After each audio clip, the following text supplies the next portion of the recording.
What's up, ladies and gentlemen? Dr. Evil back in the house, fresh off of rage quitting on the New York Jets after they stunk it up in Tennessee tonight. I'd rather post this video than continue to watch Geno throw interceptions and fumbling the ball. I'm done with that. Anyway, what you're watching here is a Hardcore Kill Confirmed gameplay on the brand new multiplayer map pod on the outgoing Black Ops 2. Right about a month before we get to see Call of Duty Ghosts. We should be so thankful that Treyarch decided to release a map pack about a month before people will stop giving a shit about it. But anyway, I do like the map a lot. I think that the map's colors are really nice. The layout is really cool. It reminds me a lot of a combination of Slums and Yemen. Big fan of the map Slums, not the biggest fan of Yemen, but together this map is, I like it a lot, even struggling as much as I did on the first go around here. I do want to talk about new beginnings. I guess you can say that this map pack breathed a little bit of new life into Black Ops 2 a little bit, and I think for me, a decision I made last weekend breathed new life into my everyday experiences and existence. I'm a big fan of mobile technology, and to me, a mobile service provider and their quality of service is really important to me. Being with Sprint as long as I was with them, because I was the carrier that I rage quit on about a week ago.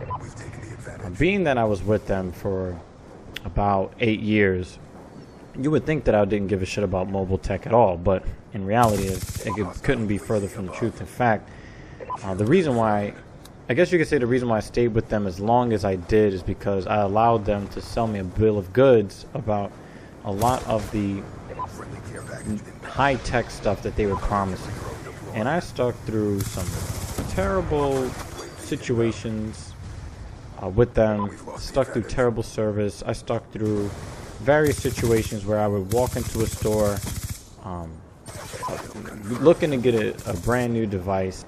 After confirming with customer service that I had the go-ahead to do such an upgrade, and subsequently walking out of the store with nothing because they wanted to give me some cockamamie story to prevent me from doing whatever it was that I wanted or needed to do.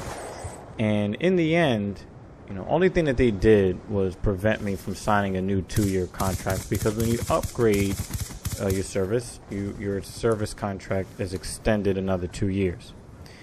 And I think having that happen again this weekend, to walk into a store and then walk out with nothing, I think I would have been able to handle it if it were just me. But in this particular instance, the device wasn't for me. It was for someone that's really important to me. So it really made me upset when I go into a store with that person and they're excited for a new device. I'm excited for them to get a new device. We both go in there, we leave with nothing. For a third time in 4 years they've done this to us? That's a wrap. I'm a big baseball fan, and I'm a big believer in the 3-strike rule, and as far as I was concerned, this was strike number 3. So I gave them the option, if they wanted to keep my business at all, they were going to have to dissolve the contract for that particular phone line with no early termination fee, which they refused. So I said, oh, okay, I guess you don't want my business at all. So I promptly flipped them the bird, and I said, this is how it's going to go. The very next day, I'm walking into another mobile service provider. I am going to grab all and most of the lines or the phone numbers that were on the Sprint account, and they will be ported elsewhere. And this is after 8 years of dealing with the same company. And I like to think that I'm a very loyal person, but I'm not loyal to the extent that I'm going to let you fuck me and my family with no lube, no condom, and most importantly, no consent. Fuck that. I'm done with that. So the very next day, I got up, I did exactly what I had planned to do, and I moved on. And you know, even though you can make the case that it was a very emotional decision that I made, and most emotional decisions lead to chaos and catastrophe. In this case, I'd like to think that I made a very good decision that worked out for me and my family, and I've even told, you know, a couple of my clients about my experience with what happened with Sprint and the decision that I made to switch to another provider, and they were thinking about doing the same thing since a couple of them also are Sprint customers. And I really wish that Sprint would, you know, really see these kind of things coming, that, you know, someone would have a terrible experience and that they would talk. In the age of the internet, I mean, even here, look, I'm here on YouTube talking to you and giving you a horror story about Sprint that might actually have you thinking twice about using their service. Would it have been so hard for them to have just done the right thing, fix whatever the problem was, and keep my business and potentially get the business of others? Would that have been so hard? Apparently so, because they thought that it was a good idea to let me walk out of that store without a satisfactory resolution, and here we are today.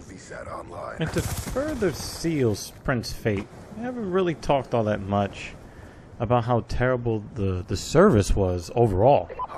Now, I talked a lot about the bad customer service experience both in store and on the telephone, but I haven't even talked about all of the difficulties that I had just getting the damn phone to work in the first place. So it's really not a good business model to give your customers a hard time over the phone in the stores, and they can barely use their device at all. I mean, to give you a good example of what it was like to use Sprint's phone service, they sent me a box that was supposed to hook up to my internet so I can get phone service in my house, and I still didn't get phone service in my house, even over my own internet. The only thing that it served to do was to use up half of my home network's bandwidth. So instead of my service improving, I got laggy Call of Duty, as if I needed any help getting lag out of Call of Duty, buffering in YouTube, buffering watching Netflix. So thanks, Sprint. Thanks for nothing.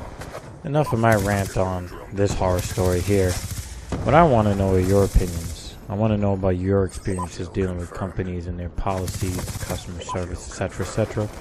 I want to know what you guys have gone through and how you dealt with those issues. And even in the good situations where you had actual good customer service, I want to know those things too. They don't always have to be horror stories, all right? Now, at the end of the gameplay, I'm going to get owned by a dude that I was shooting first. Gotta love that Black Ops 2 lag. Oh yeah. I'm gonna finish this up right here. Spray him in the face. 39 and 16. Not my best, but certainly not my worst. If you like the content, unlike this guy, I'm pretty sure he doesn't like this. If you like the content, there's a like button, there's a subscribe button. I'll see you on the next video.